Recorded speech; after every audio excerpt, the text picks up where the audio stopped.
Bem, camaradas, é, esse é um esforço da direção. Quero parabenizar a comissão de formação, é um esforço nosso de estar preparando os nossos quadros para ter uma participação mais ativa e com consistência nesse debate que está sendo realizado de preparação do nosso Congresso, especialmente o debate sobre os nossos documentos, né, os documentos preparatórios do Congresso, e resolvemos fazer esse seminário que participou a primeira palestra foi muito importante, e agora nós estamos já passando para essa segunda fase, que é uma fase assim muito importante já desse nosso segundo debate para os quadros do partido. Cabe aqui fazer uma apresentação rápida sobre os pontos principais do documento, especialmente esse item 2, que é desmascarar, isolar e derrotar Bolsonaro, salvar o país da crise. Não estou conseguindo aqui passar, cara.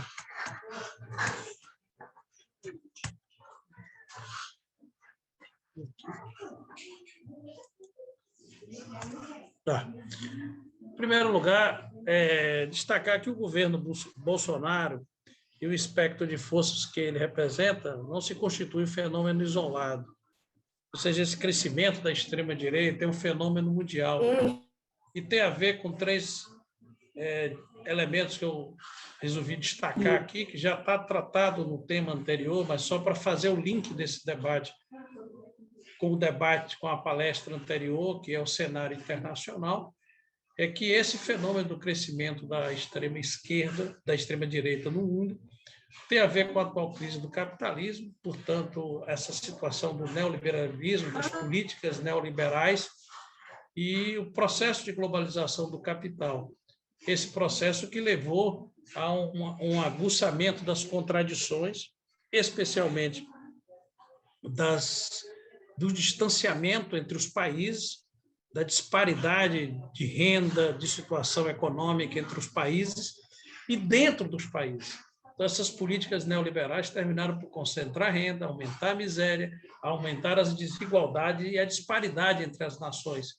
Então, essa atual crise do capitalismo, que teve o seu ápice em 2008, como foi apresentado na palestra anterior, ela tem como consequência exatamente como enfrentar essa crise, qual a saída para a crise que o grande capital e os capitalistas, a burguesia e a classe operária apresentam diante dos efeitos e das consequências dessa crise.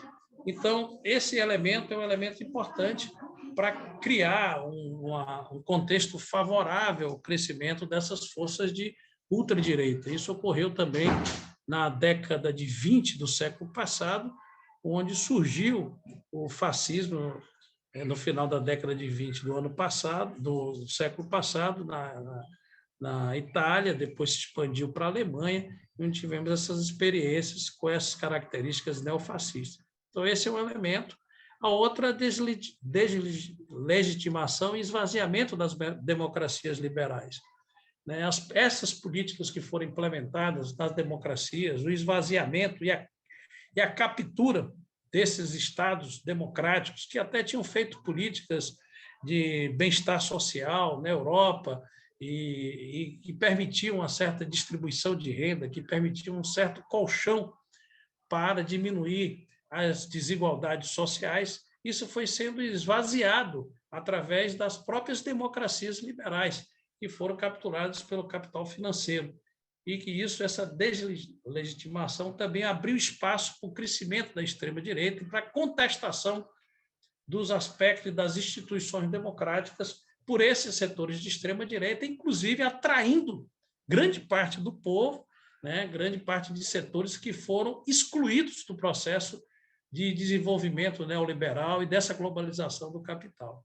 E, por último, as próprias transformações nos instrumentos de comunicação e o surgimento das redes sociais, que facilitou exatamente o surgimento, a unidade, a formação dessas bolhas e as relações, diríamos assim, transversais, horizontais dentro da sociedade, sem passar necessariamente pelos mecanismos tradicionais de reprodução das ideias, reprodução dos valores da sociedade.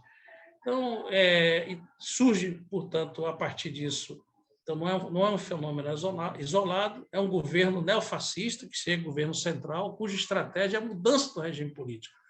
Então, esse não é o PSDB que chegou ao governo que vai, dentro dos trâmites da legalidade democrática, do debate no Congresso Nacional, da correlação de força no Congresso Nacional, tentar, a partir dali, fazer transformações. Não.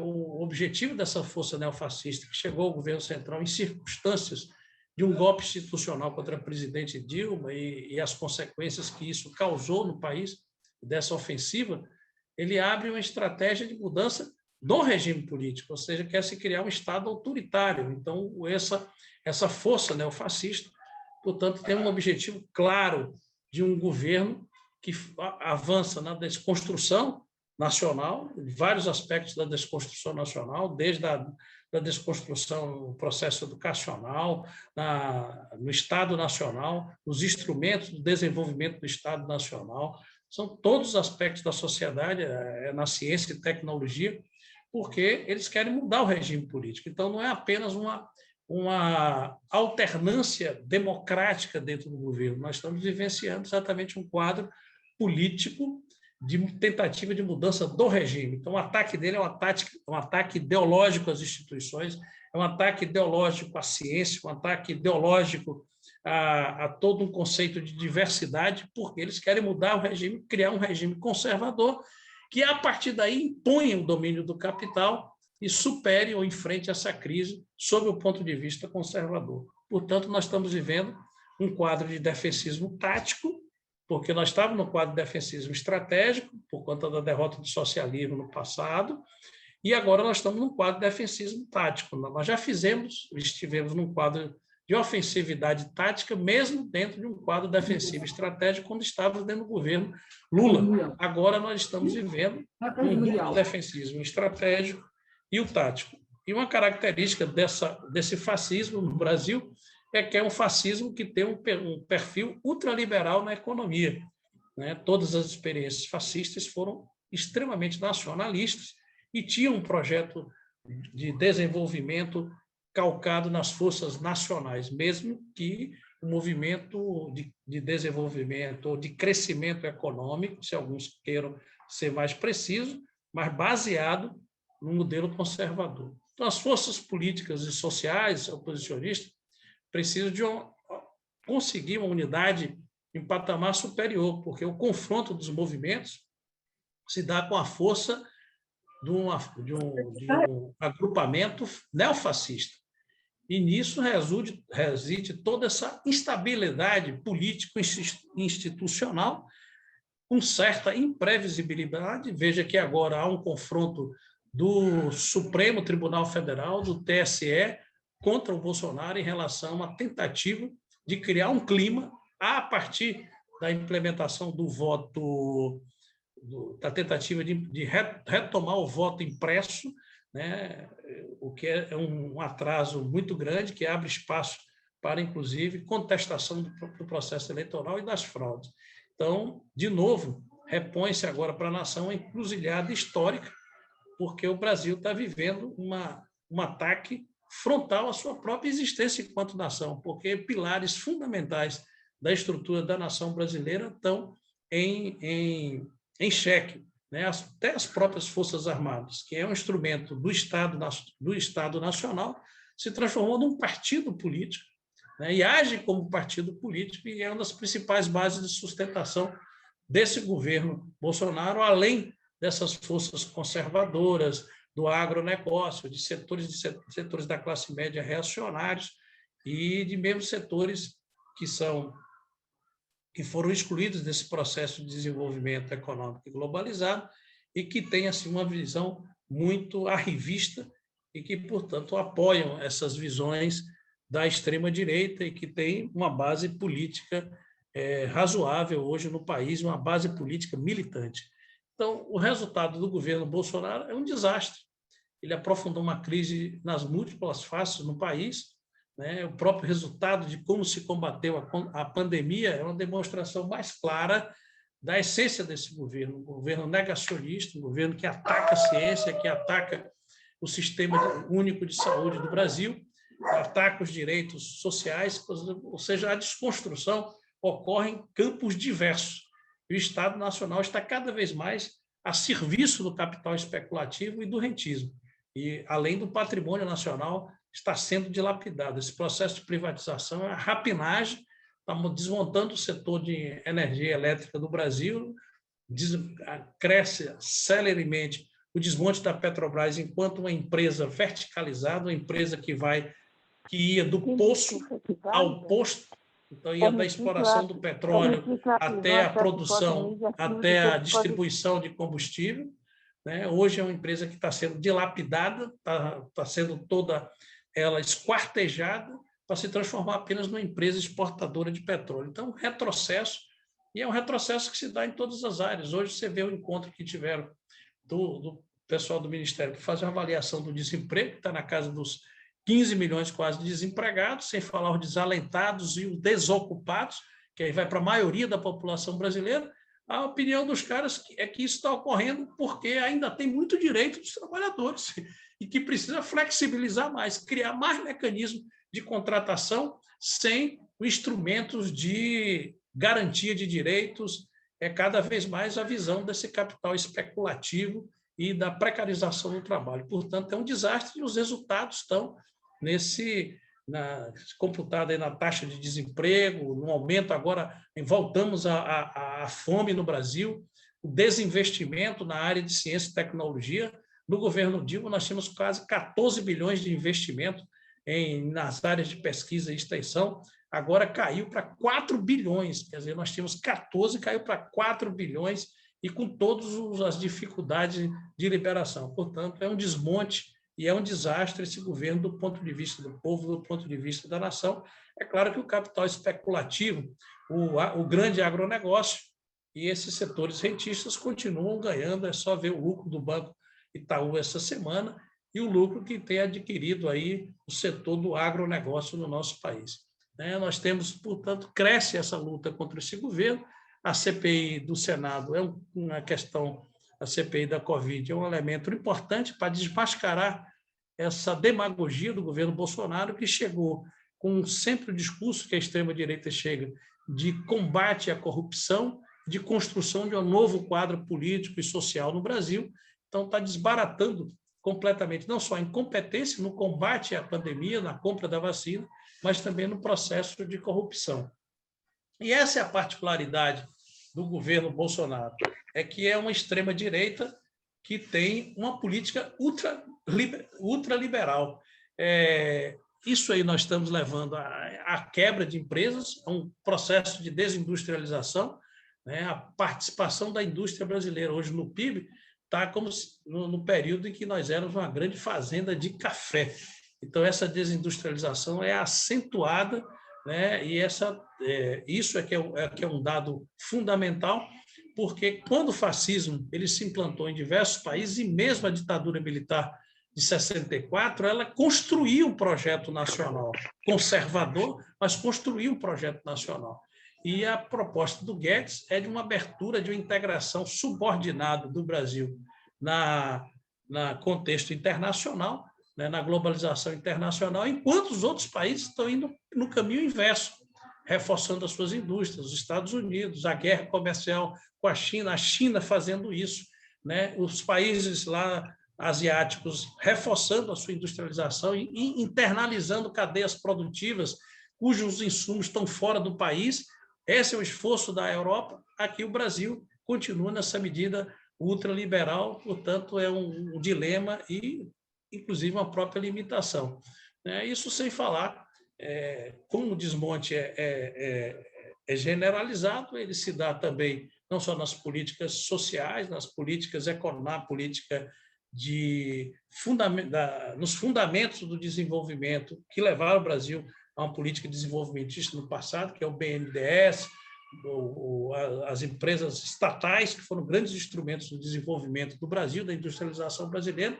Além de desmontar isso, também um ataque ao meio ambiente e à área de educação e cultura, como eu já falei recentemente, essa queda só em ciência e tecnologia, o desinvestimento, os institutos de pesquisa estão vivendo um processo de desarticulação e estrangulamento financeiro. Ou seja, no momento em que o mundo passa por uma revolução, uma nova revolução técnico-científica, e que o centro hoje é a produtividade, a tecnologia, a indústria 4.0, nós seguimos desarticulando.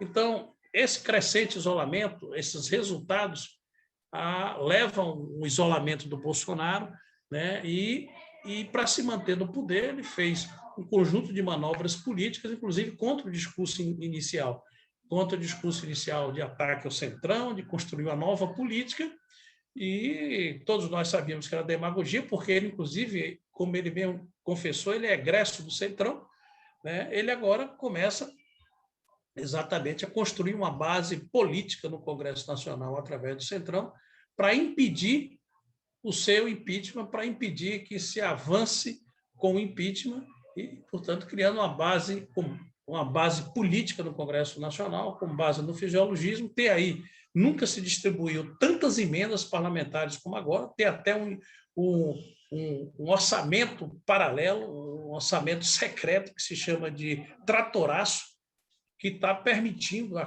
compra e o fortalecimento dessa bancada para, a partir daí, eles conseguirem obter a garantia do não trâmite do impeachment de Bolsonaro no Congresso Nacional. Então, quanto mais ele se isola, dobra o discurso negacionista e golpista para fidelizar a sua base e estimular a violência, e hoje se encontra com apoio de parte significativa de segmentos importantes das Forças Armadas, inclusive do ministro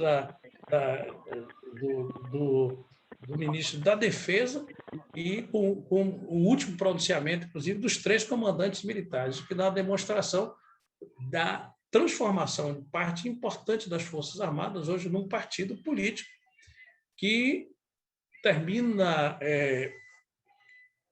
coincidindo com esse discurso golpista do Bolsonaro, e são mais de 6 mil, sim, são 6 mil militares dentro do governo, portanto, correm sérios riscos ainda essa questão da política golpista do Bolsonaro. Então, nós precisamos, é uma tarefa política, conter e repelir a escalada golpista do bolsonarismo, e, para isso, construir uma frente política ampla, que segue sendo o plano estratégico dele, e os sinais são cada vez mais crescentes desse plano político dele, de romper com a institucionalidade e construir uma situação política instável no país, né? Esse que foi o debate, é o principal elemento da crise hoje, que sai exatamente a tentativa de mudança no sistema de votação eletrônica para criar o tumulto nas eleições de 2022, seguindo o que o Trump fez nos Estados Unidos, só que os Estados Unidos, as Forças Armadas não embarcaram naquele golpe, na tentativa na invasão ao Capitólio, que ninguém imaginava que acontecia nos Estados Unidos. Imagine no Brasil.